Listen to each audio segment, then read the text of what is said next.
11 days ago, former President Donald Trump was nearly assassinated during a campaign rally in Butler, Pennsylvania, an incident that claimed the life of Fire Chief and Father Corey Comparatori and severely injured two others.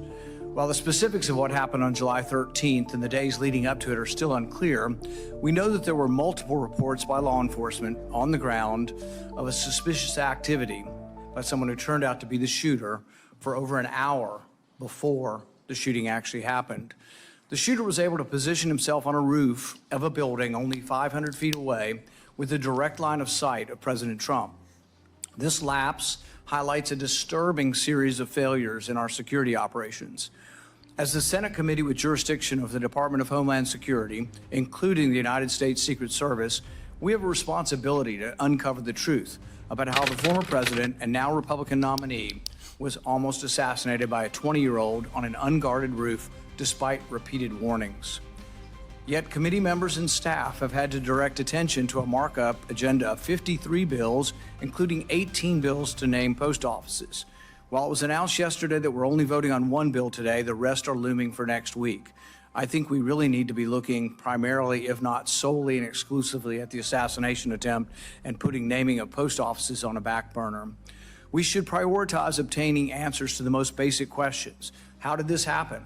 What measures are being taken to prevent another tragedy from happening again?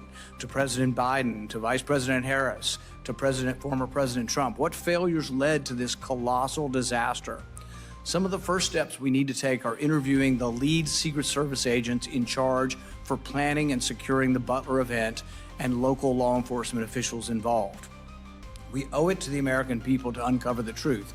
While we still don't have all the facts, we do know the shooter visited the rally site on July 7th. On the morning of July 13th, the Secret Service conducted a site briefing at 10 a.m., followed by security sweeps at 11 a.m. At 1 p.m., the doors opened to the public, coinciding with a counter-sniper team briefing on the second floor of the AGR building, the same building where the shooter would later be found.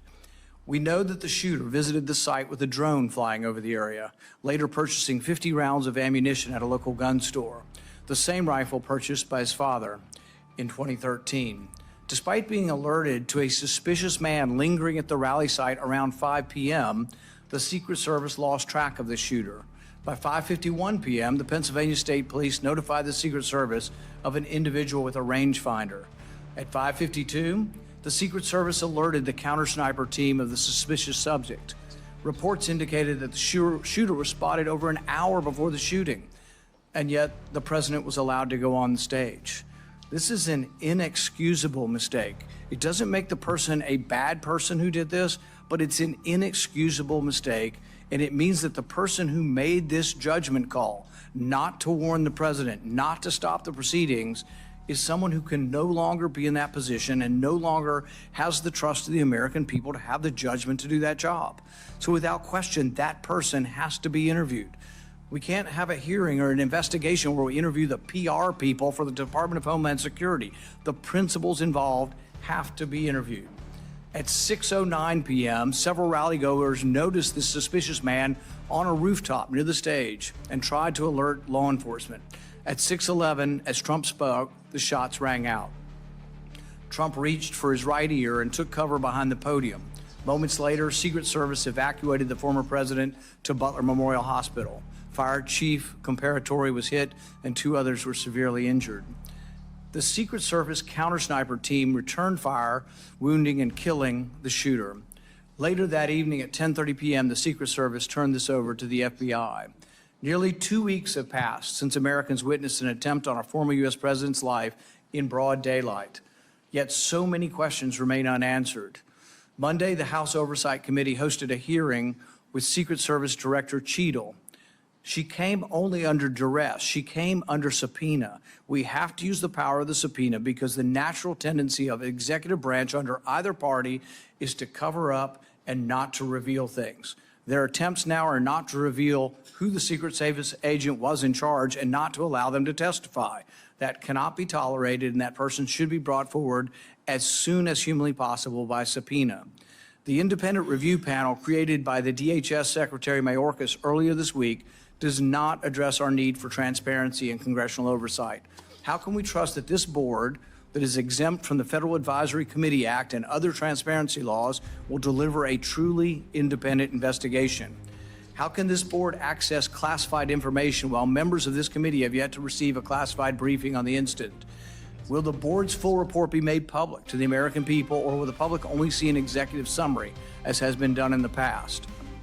The review board could take 6 months to complete its work, well past the presidential election, well past many more rallies for former President Trump or for the new nominee, Kamala Harris. We need to know now, will they be safe? Given the urgency and importance of this issue, the committee's sole focus should be the investigation instead of other committee business.